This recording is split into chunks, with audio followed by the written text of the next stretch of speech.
The Fabulous 413 podcast is funded by the UMass Amherst School of Public Policy, offering in-person and online graduate programs in public policy and data analytics. Admissions now open at umass.edu/SPP. The Fabulous 413 podcast is funded by the UMass 5-College Credit Union, dedicated to creating access to financial well-being for local people, businesses, and communities. Insured by NCUA, umass5.coop. Welcome to the Fabulous 413. I'm Khalees Smith. And I'm Monty Belmonte. Later in the show, 2/3 of the delightfully quirky pop group Dream Eaters as they get ready to come to Turner's Falls to perform at the Shea Theater this Friday. For somebody's birthday. And Mr. Universe Salman Hameed gives us an overview of the Oscars recently passed and Pluto's changing future. But first, we read. Essayist and Professor Ann Fadiman released a new collection this past February. And March 18th in Northampton at Broadside Bookshop, you'll have a chance to chat with her like we did. Until last summer, we had a dead frog in our freezer. When Bunky died, George and I thought we should wait to bury him till both our grown children were home. So we put him in a Ziploc bag and propped him on his side on a shallow shelf in the freezer door just above the ice maker. Bunky was flat and compact and very soon as rigid as a cell phone. He fit perfectly. I'd always wondered what KitchenAid intended that shelf for. It was too narrow for any food I could think of, but now we knew. It was intended to hold a frog.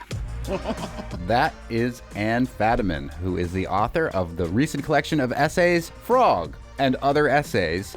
Her first book, The Spirit Catches You and You Fall Down, won the National Book Critics Circle Award, the Los Angeles Times Book Prize, and the Salon Book Award. In 2017, she published The Wine Lover's Daughter, a memoir about her father, the acclaimed publisher, radio host, and wine aficionado, Clifton Fadiman. And has also written 2 essay collections, Ex Libris and At Large and At Small, and edited Rereadings, 17 Writers Revisit Books They Love. She is a Harvard grad, a professor in the practice of English, and a Francis Writer in residence at Yale, but she lives in Whately, and this Wednesday, March 18th, she'll be reading at Broadside Books in Northampton. Thanks for joining us. It's wonderful to be here. I'm a big fan of your work, especially The Wine Lover's Daughter, because it speaks to so many things that I love, including radio and wine. And it's a remarkable story about how you grew up with the most exquisite wine cellar of wines available to you, but don't like wine because of your biology and how you're a super taster.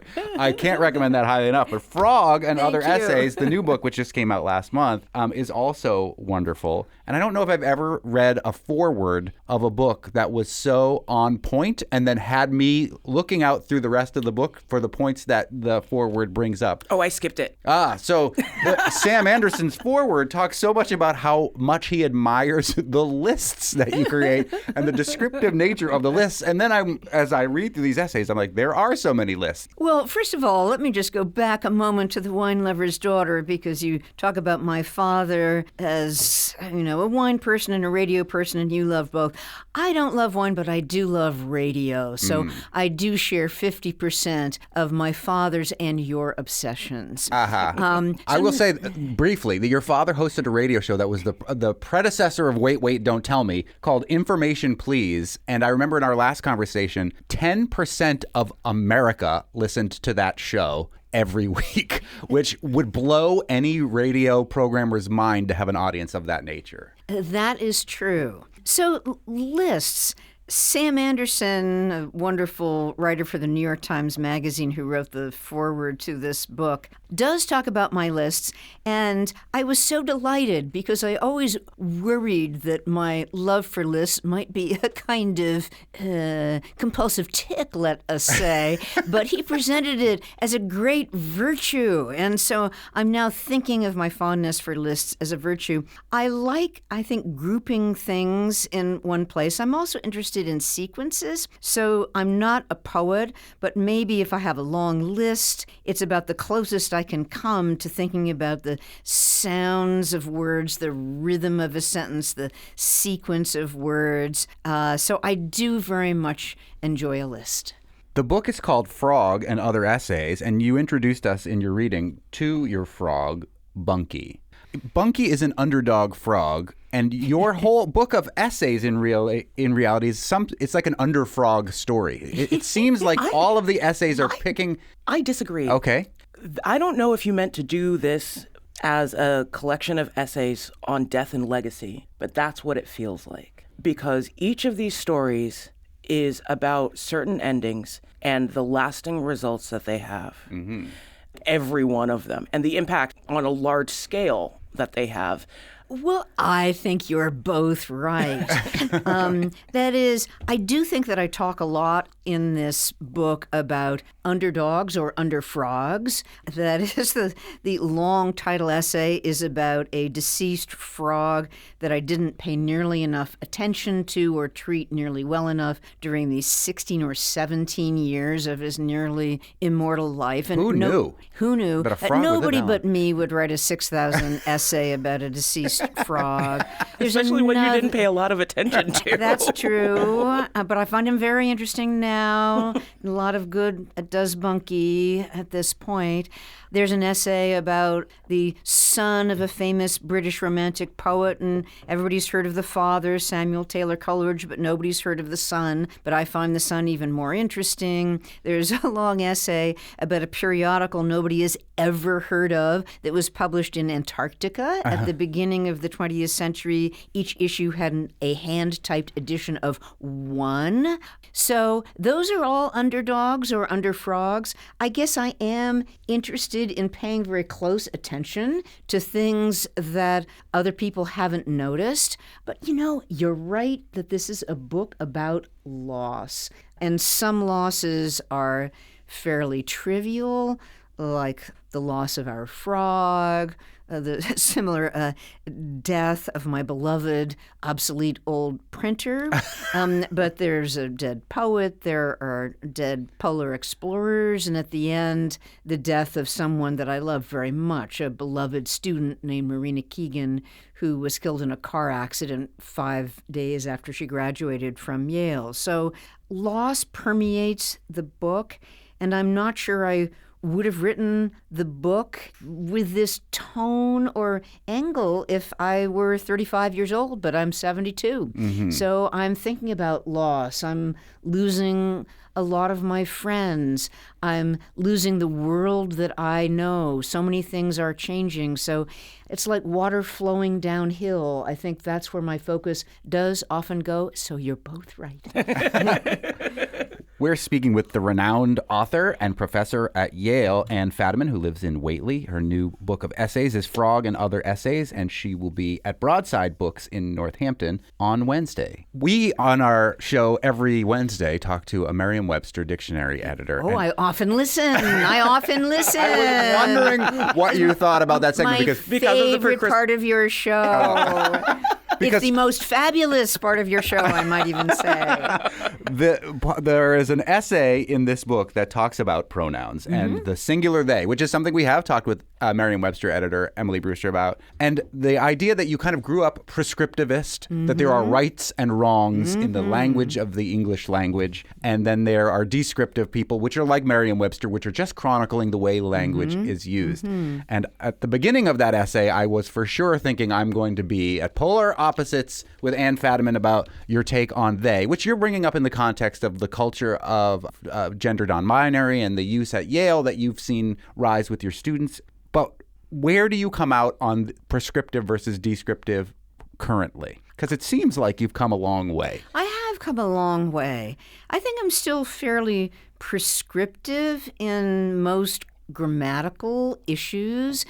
Ungrammatical sort of non-standard, shall we say, grammar still grates on my ear, but I've evolved more or less completely on the singular they, partly because I've had so many non-binary students, and they are not he and they are not she. And they has become the most generally accepted non-binary pronoun, and I honor it because I've seen firsthand that he and she simply do not suffice. And I'm starting to come around on the singular they as a sort of general, generic pronoun when gender doesn't matter or we don't know the gender. Every driver should park their car in the free lot behind this radio station Right. instead of his or her, partly because maybe there's a non-binary driver. Yeah. And also because it's just a single word. So I do think that language changes, and I've tried to evolve along with it. I think that there are people of your generation who I want to assign that particular essay to read so that they can go through this whole process with you, because a lot of people aren't not wanting to do the they them because they have a problem with gender. They really do have a problem with the language. And I think if they read this, they'll be like, look, I'm glad that you're getting okay with people of gender non-binary. That's wonderful. And also you can get over the language thing too. Because of course the Merriam-Webster editors will tell us roses are red, violets are blue. Singular they is older than singular you, which I love. That's a pretty good poem. I like that.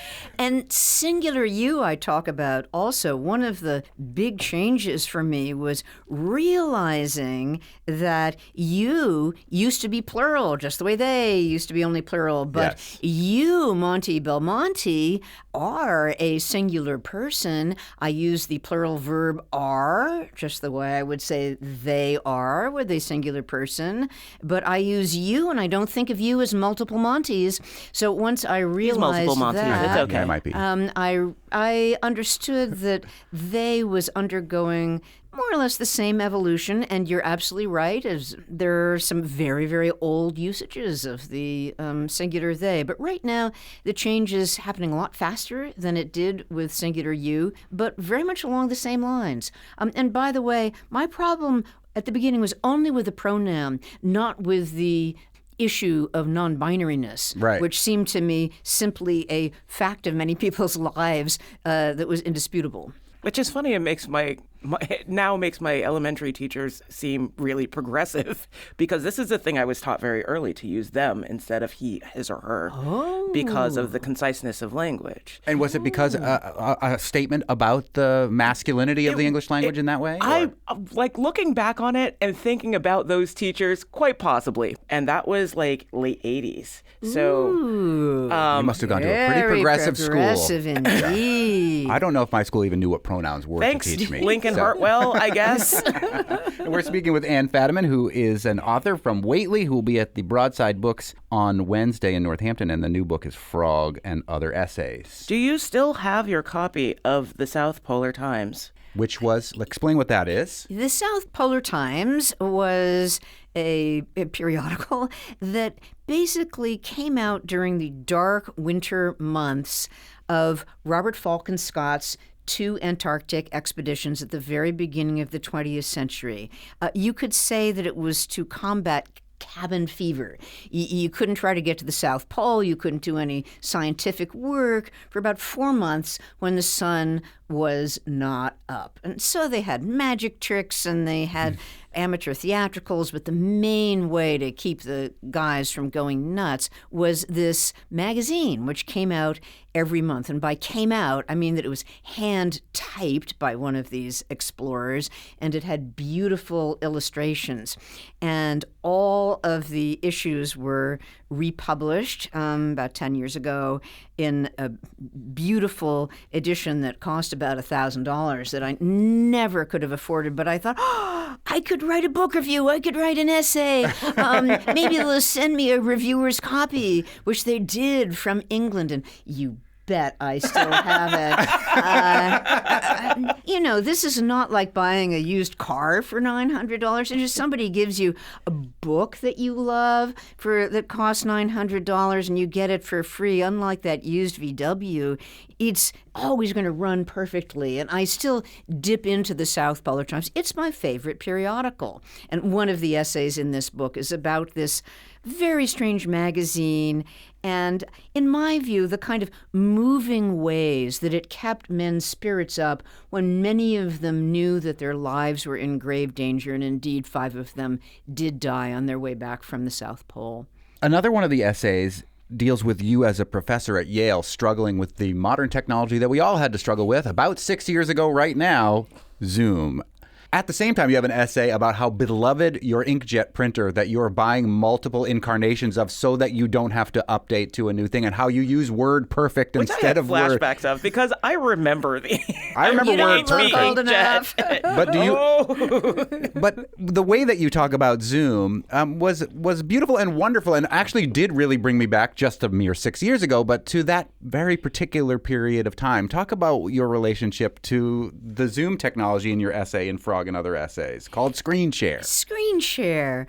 Well, yes, we're coming up almost exactly on the 6-year anniversary because the pivot to Zoom at Yale, where I teach, happened over spring break. We left for spring break, and then during spring break, we got a message saying nobody's supposed to return, and professors, you're going to be teaching all your classes on Zoom. I had never used Zoom in my life. Let's just say that I would not characterize myself as a techno wizard, and I was petrified. But it ended up being surprisingly intimate. And that essay was the one that I revised the least because I wrote it immediately. And an earlier version was published in Wired magazine, which never will publish me again. The least likely contributor to Wired in history. But it was published in June. In other words, this was a real journal done right then. Mm-hmm. And the surprise is that instead of feeling that I was distant from my students who were all over the country, it felt almost more intimate. The seniors had just discovered that there was going to be no commencement. The ones who weren't seniors had just had all of their internships canceled. Everybody's favorite clothes and books and everything were in their dorm rooms. They hadn't known they were supposed to bring anything home. People weren't seeing anybody but their parents, who were treating them as if they were still 18 years old because that's the last time they'd been living at home. And they came together with each other for 3 hours a week on Zoom. They'd known everybody else in this class, which was called Writing About Oneself, so lots of confessional secrets shared.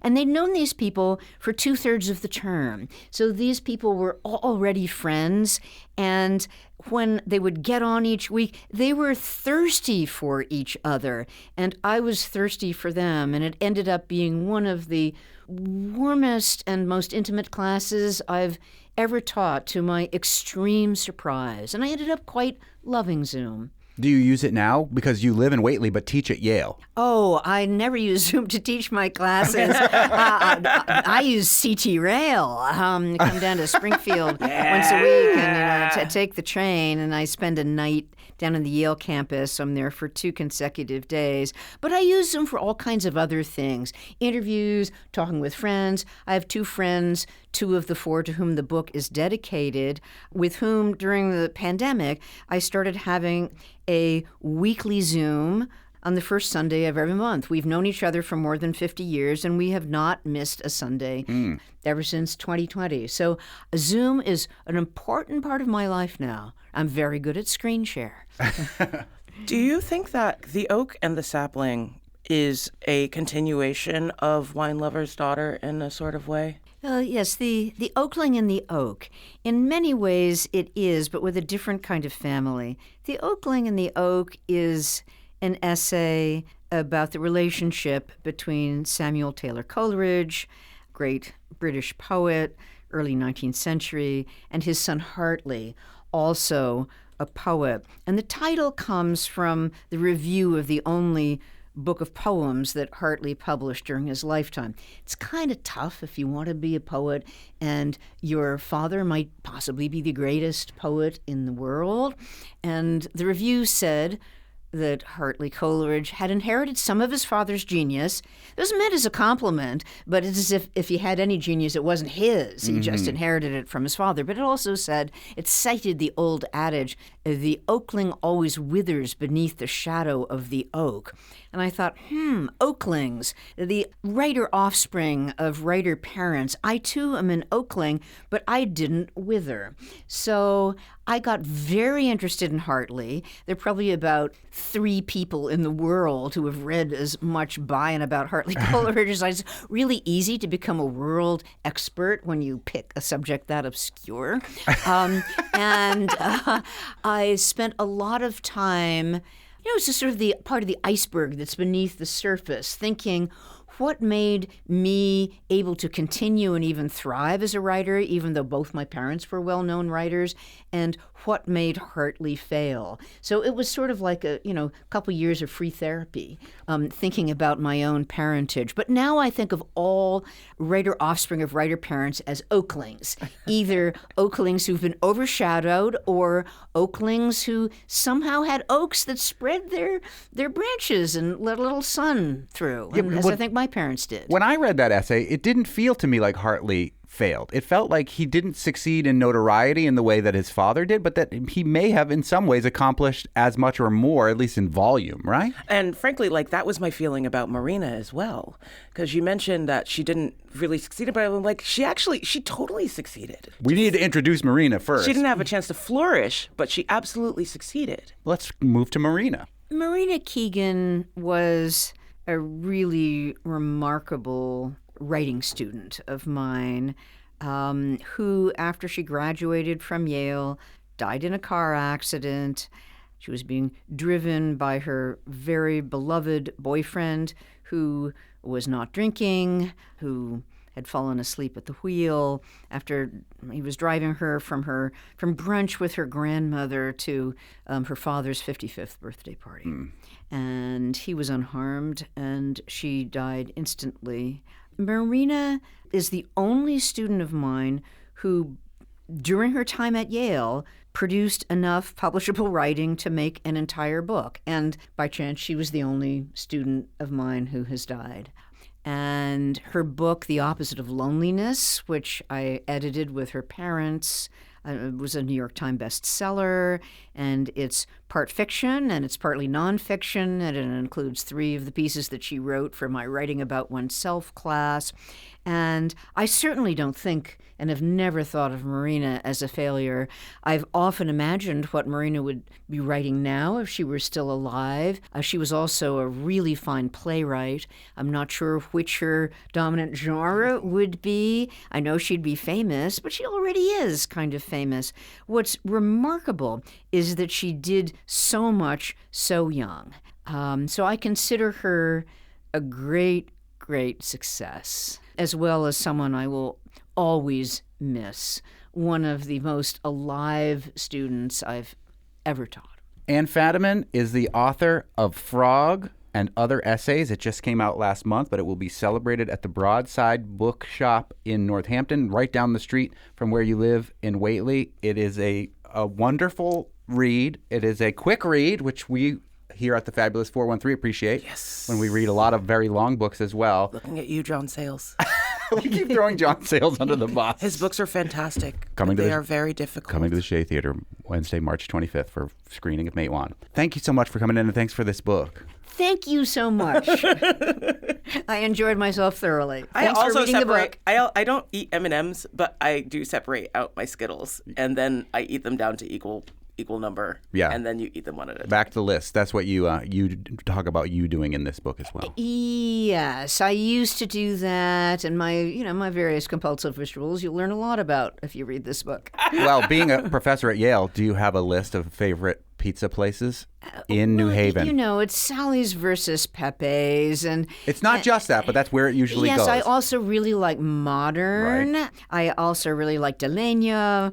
So I'm not sure I have a favorite. I might be disowned by a large fraction of my students. If you pick one over the other? If I pick one or the others. Let's just say that although I love the Pioneer Valley, one of the few things that New Haven is better at is pizza. Oh, we agree hands down. 100%. All right. Yeah. No, we're in alignment on just about everything, I think, except wine.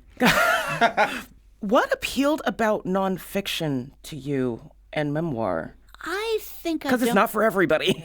don't think I have much of an imagination.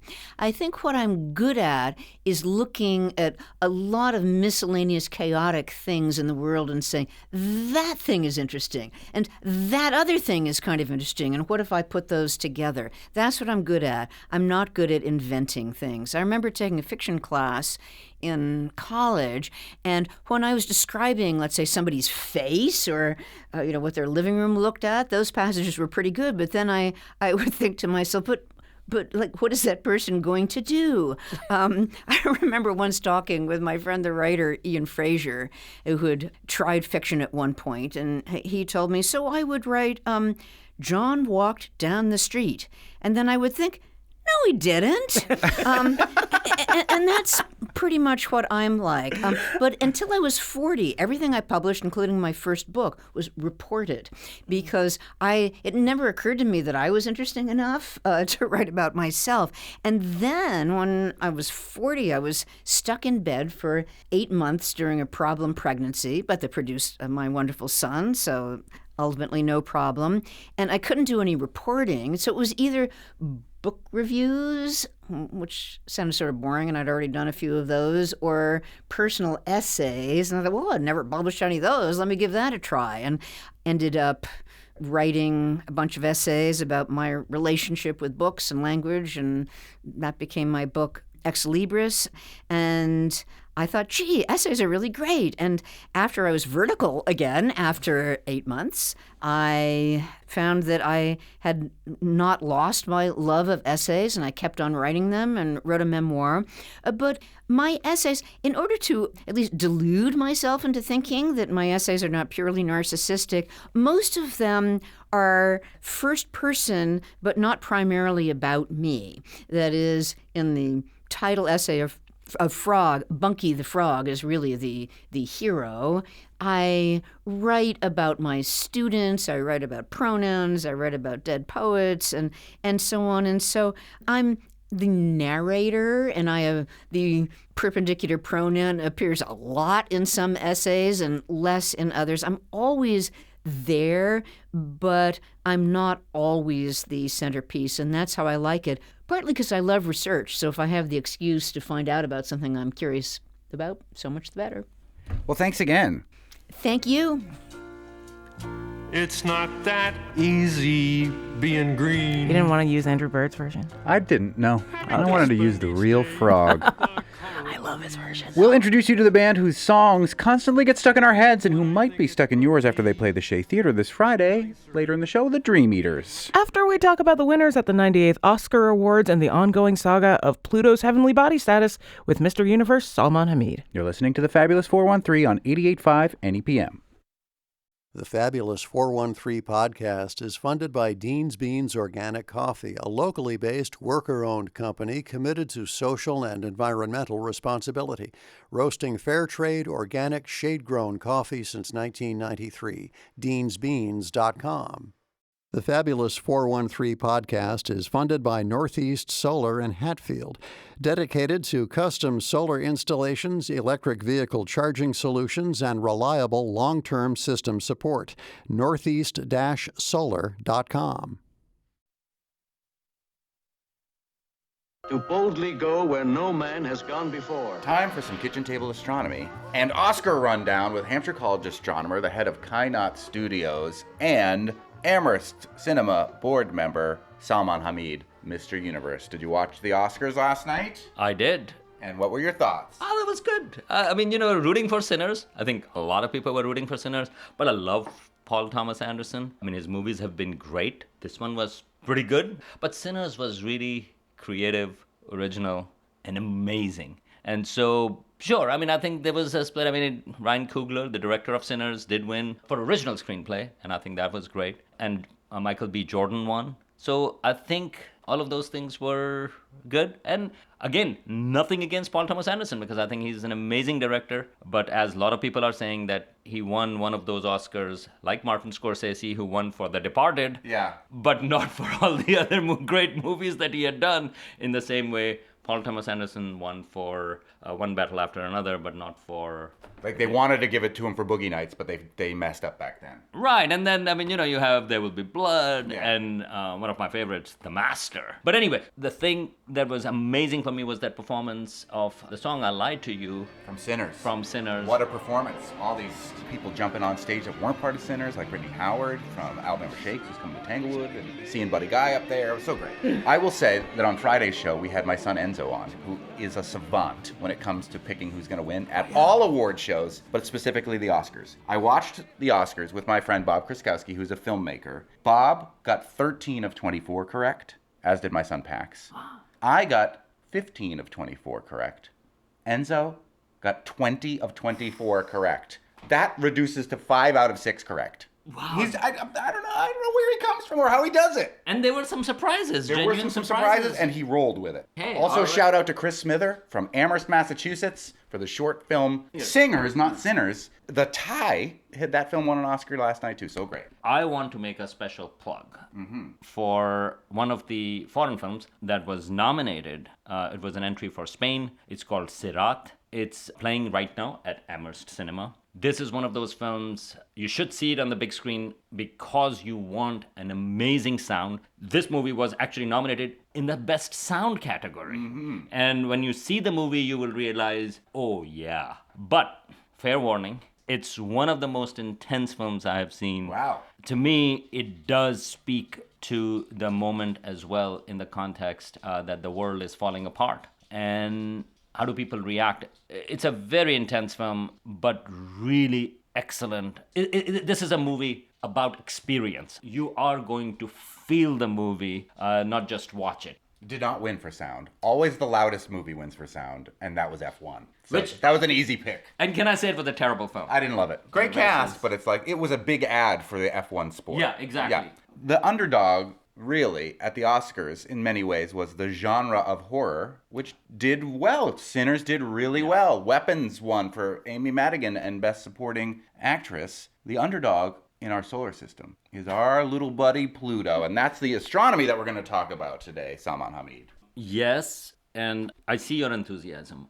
Monty. And to place it in context, we know that Pluto was demoted by the International Astronomical Union in 2006. There was a vote, even though I object to it. The International Astronomical Union sets the rules. The campaign for it to be demoted, and by the way, there is a reason I'm giving you this context because it's going to turn into a sad story.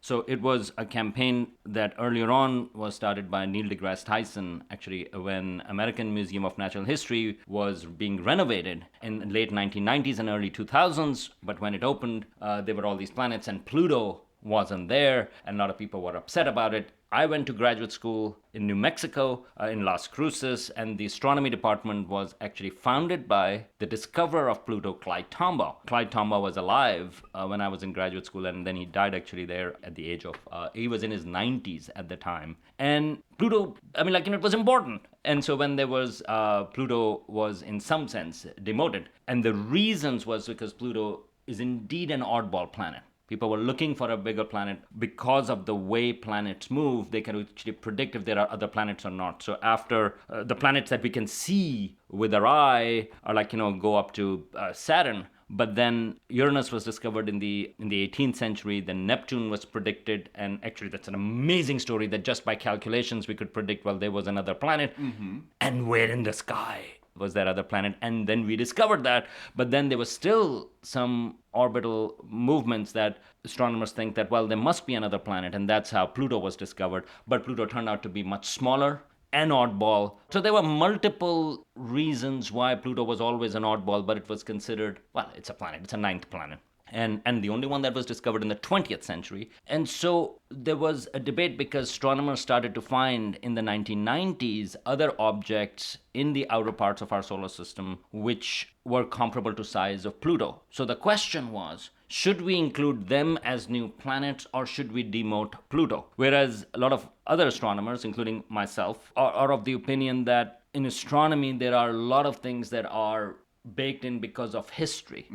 Some of us have been arguing that, well, historically, we should just put it in, as a category. Yeah, it's an oddball planet. Astronomers now know a lot of exoplanets, meaning to say planets that are orbiting other stars, and they are really strange. If we put the same categorization, a lot of them would not fall under the category of planets either. So anyway, all of those things aside, we have said that in the 413 area code, Pluto will always be a planet. We root for the underdog. We root for the underdogs. I've also said in Pakistan, oh yeah, it will be a planet, and I occasionally get an email from sort of some kid from school, is it a planet? Because I've heard it's not a planet. I was like, yeah, well, in Pakistan it is. They gave it the classification dwarf planet. Right. Yeah, so it's still got planet in its classification. Yeah, except then you have to say gas giants, you have to say terrestrial planets, which people don't, So I'm all for all these various classifications, but then be consistent. Don't call it, oh, the others are just planets and this is a dwarf planet. No, you've just riled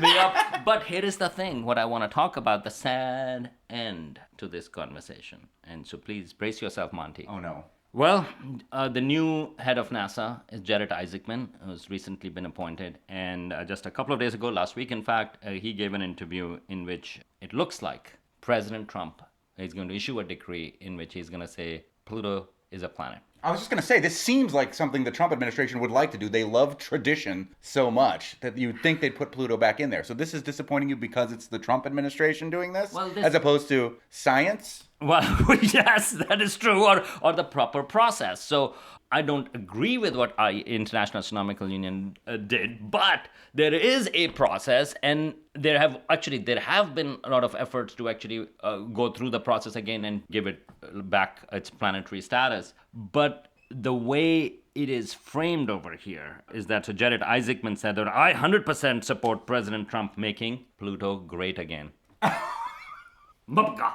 Okay, but the reasons for doing that, and he said, well, because Clyde Tombaugh was originally from Kansas, that we actually really support, the efforts of Kansas, what Kansans have done and things like that. It again takes something that is for the entire world. Decisions that are being made by astronomers for all around the world and making it, well, we Americans believe this. And I would have made a parallel to it, except that I don't have to make that parallel because other congressmen actually have already done that, and that is about the fact that, well, Gulf of Mexico, which was internationally recognized Gulf of Mexico in the U.S., it has to be now called Gulf of America.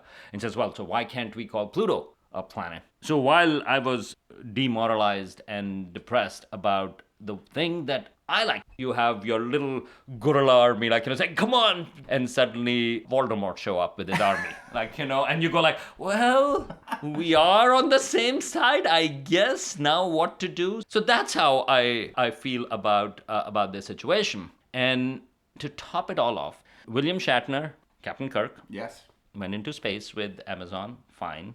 Interesting guy, good commercials. So last year, actually, he had said in May about this. He totally supports that, but he had been urging President Trump. But look at the framing that William Shatner did. So he said that Pluto was demoted by a bunch of corrupt nerds on a power trip. Okay, and he urged Trump to restore, this is quote, restore Pluto as a planet and put an end to the Union's tyranny of the cosmos.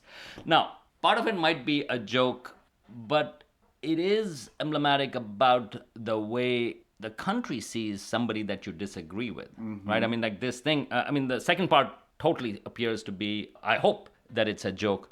But the first part may not be about calling sort of an international organization corrupt, for example. Or nerds. Hey. I mean, who loves Star Trek more than nerds? That's right. Even if he is joking, there is an element of what he believes. And this is a point where, how do you deal with differences? Just because International Astronomical Union, and it is international, and it has astronomers from all over the world, suddenly it is being framed as corrupt, and we don't recognize their authority. So the sad news is, again, as I said, yes, I've been arguing for Pluto to be restored as a planet, but not with this army. Well, if it's any comfort, a lot of the reason that Pluto was demoted by the International Astronomical Union in the first place is because it's smaller than even our own moon. There's a lot of reasons why it doesn't act like a planet. So maybe you can flip over to Team Not Planet now that it's being pushed by people that with ideas that you don't like into planethood again. Yeah, well, I mean, I think I just want to be into the team that wants to curl up in bed and, like, put the blanket over me and just lie, But as soon as you think about that, that is where you go and see a movie like Sirat. Because I think that gets you out of bed and you go like, yeah, there is something to it and let's fight. And now we talk with the Dream Eaters, who'll play at the Shea Theater this Friday, and hear from Elizabeth LeBaron and Jake Zavracki about their amazing irreverent pop sounds. You're listening to the Fabulous 413 on 88.5 NEPM.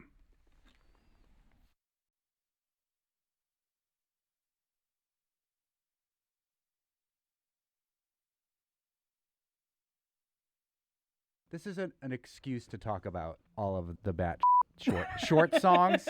I felt like it would give us an opportunity, because we're taping this in advance. We can swear and include all the things that we can't say when you come in live.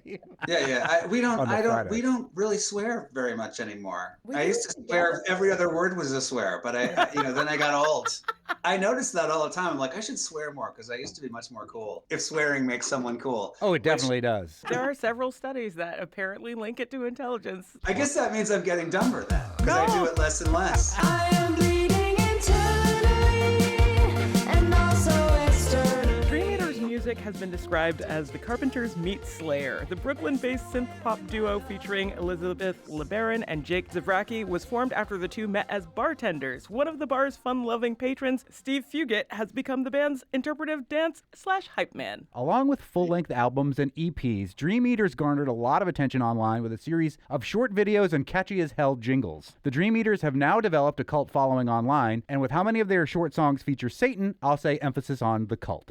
The Dream Eaters will play a birthday celebration for someone named Monty this Friday, March 20th at the Shea, with Zarabodi of the Sweetback Sisters doing songs from Broadway to kick off the evening. Dream Eaters will join us for live music Friday before the show, but we're here to talk about what they themselves have described as disposable music. Thank you both so much, Jake and Elizabeth, for joining us. And I have to fully disclose at the beginning of this that it is a dream come true for me to talk to Dream Eaters, because a few years ago, I saw one of these quick 30-second little clips of how we're going to a craft fair at the library, and I thought this is the perfect type of music to enthrall and annoy my family.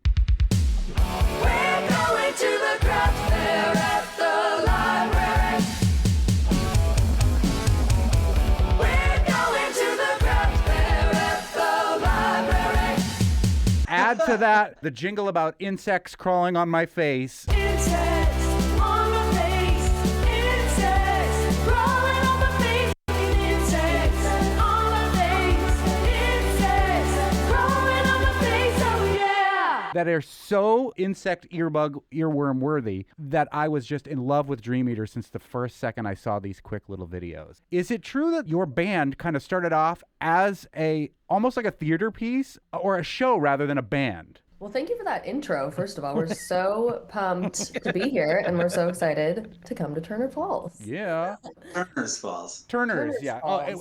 There's a sordid history behind that name, but I'll tell you all about that when we see you in It real involves life. massacres of The indigenous people. Only one of us are from Massachusetts, so I don't know where anything is or what anything is called. But Jake will always tell me in a funny little Boston accent. I love it. Yes. Jake originally from Boston. But yes, back to the Dream Eaters. We started as a band, first and foremost, or maybe even a recording project, in the sense that Jake had a backlog of written music kind of just sitting around, and working at the bar, someone's like, oh, Elizabeth's a singer. You guys should record some stuff. So started as like maybe a recording project, shooting tracks back and forth, and then we played live for a bit, and then it evolved into video. I'd say we were a band first. Would you agree, Jake? There's no question about it. Starting in about 2015, we did some recordings, and then in 2017, we released a full-length album. That's when we started touring. That's really when we became the Dream Eaters. We went through a few years of just kind of being a regular band and touring and everything, and then I just had the idea to do this video project, which has gone through a lot of iteration, and that takes us up to today. So that's what we are now, a sort of video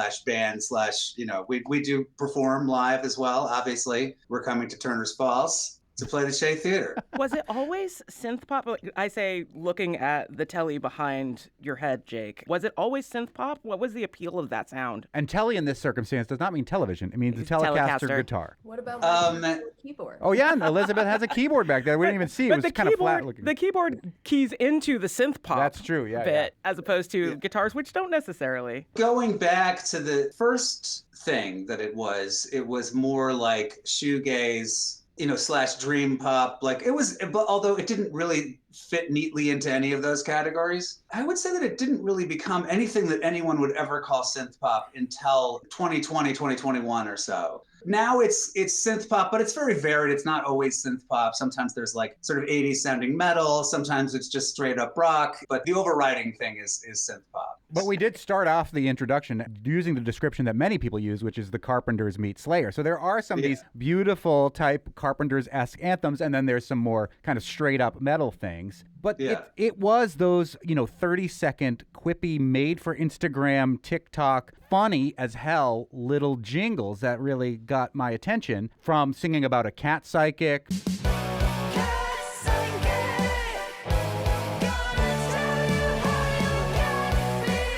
To giving your baby Botox. Botox babies, give that baby Botox. Botox babies, ugly baby Botox. To how everything you touch turns to Everything I touch turns to a celebratory anthem about how we're It's the perfect music for what we're experiencing today. When did you stumble across this idea that these tiny little 10, 15, 30, maybe a minute long little things were where Dream Eaters were going to focus a lot of their attention? So I said this project is going through a lot of iterations. When we started it, which was about 2019, 2020, although we didn't actually produce anything for about a year because I was just learning how to do everything, use a camera, edit, video, use After Effects and all that stuff. When we first started, it was meant to be a show, like a YouTube show, like a 10-minute show, like an Adult Swim style show. Yeah. With all these random videos, very quick cut into each other, which, the cutting would be a comic effect in itself. This would create this really, manic viewing experience with, just kind of going from one ridiculous thing to another. That's how it started out. As it happens, that ended up dovetailing very nicely into using social media because most of the songs were really short. Most of the songs were under 30 seconds, even 15 seconds sometimes. I hadn't really intended to do anything besides a YouTube show. And Elizabeth was pretty insistent that we use TikTok and Instagram, which I had no interest in at the time at all, mostly because of the constraints of it, the aspect ratio. The aspect ratio that when people look at their phone, they're holding it upright instead of holding it horizontally. But Elizabeth was very insistent on it, which thank God, because that's the thing that really took off. I mean, we're still semi-struggling on YouTube 5 years later, but all of our videos do quite well on all of the other social media platforms. That's kind of how that happened. It just sort of happened almost by accident. So Elizabeth, are you taking full credit for the Dream Eater success? Absolutely not. I mean, I would love to take, a chunk of the credit for getting us there, but Jake does, oh my gosh, so much of the heavy lifting, really all of the production. But it was funny, when he was kind of pitching this idea to me of the YouTube show and kind of this idea of things being cut together quickly and short songs. I liked it for a number of reasons, and one being it gave us permission to explore these other genres, whereas previously we had kind of been in this sort of like serious dream pop, shoegazy corner, but like we're pretty goofy people and, pretty funny people, pretty weird people, and that wasn't coming through really in just that kind of full-length music. So it was like, okay, we can kind of jump around genres a bit, and we can kind of just latch on to a theme and explore that for 30 seconds. And I was like, I think what you're describing is TikTok. That was the dam that broke first. Yeah. So we're very glad we did that, because I don't even know if we'd still be doing this if that didn't happen. Because if you didn't, then maybe I wouldn't have found you. You wouldn't be coming to play a birthday celebration for me at the Shea this Friday, March 20th. And we are speaking with two of the Dream Eaters, Elizabeth LeBaron and Jake Zevracki. I am obsessed with these quippy little statements. They're kind of goth. Songs about Reuniti on ice. Reuniti on ice, mother. Reuniti on ice. How do you know when you have stumbled across the right statement to put into music in these short form videos, and which of you two is coming up with them? Or are you both coming up with them? Or is it just like a journal that you kept while you were bartending, and now you get to data mine that for everything that you need for these shorter songs? That would have been, I really wish I kept a little journal behind the bar, because I would always like, things would happen and I'd be like, I'm never gonna forget this moment. Right?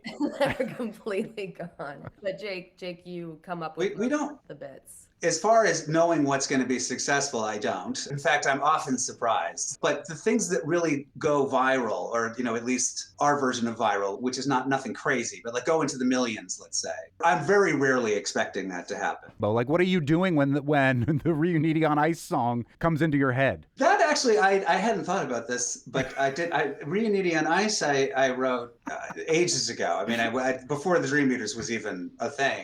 I don't remember how that came into my head. I think I just thought it would be like a really funny sort of trap song talking about something as uncool as Reuniti, but trying to make it sound badass somehow. So You did. That's where that came from. Nailed it. A lot of the ideas just kind of pop into my head because I'm saying in my thoughts are very melodramatic, and I'll just make myself laugh. Like, I can't believe I just said something that dramatic about that my life sucks. Basically, it's always some version of my life sucks. And then I catch myself and I go like, that's funny, because my life doesn't suck at all. It's just such a dramatic thing to say. That's how I know it's going to work. What is the difference between the longer form songs that you write and the shorter form songs that you write? Because you do both. Well, the evolution of that is usually something just will work really, really well, which is also often very surprising to me. Like the song Rotten Hell, for example, which we turned into a full song. I don't think when I was writing that I ever would have expected like, hey, let's flesh this out and make it into a full song.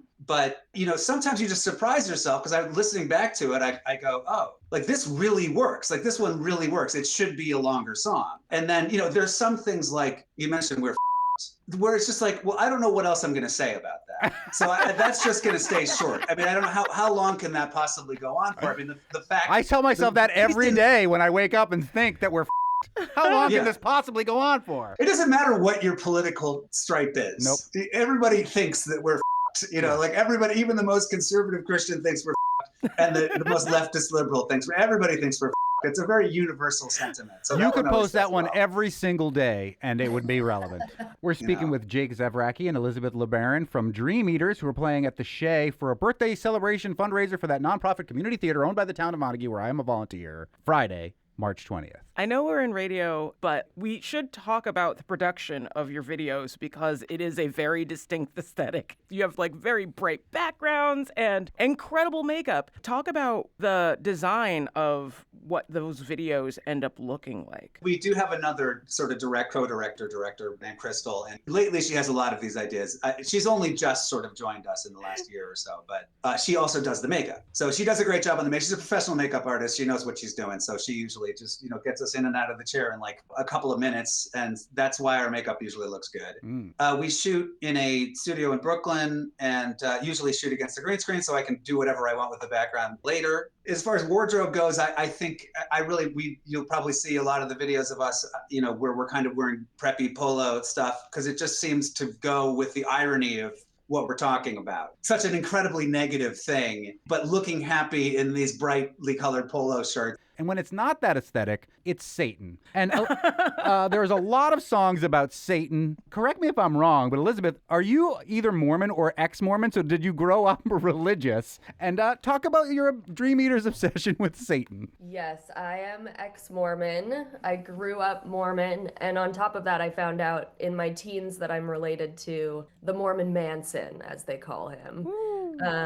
That's always fun with like two truths and a lie, that I'm related to a blood atonement serial killer type person.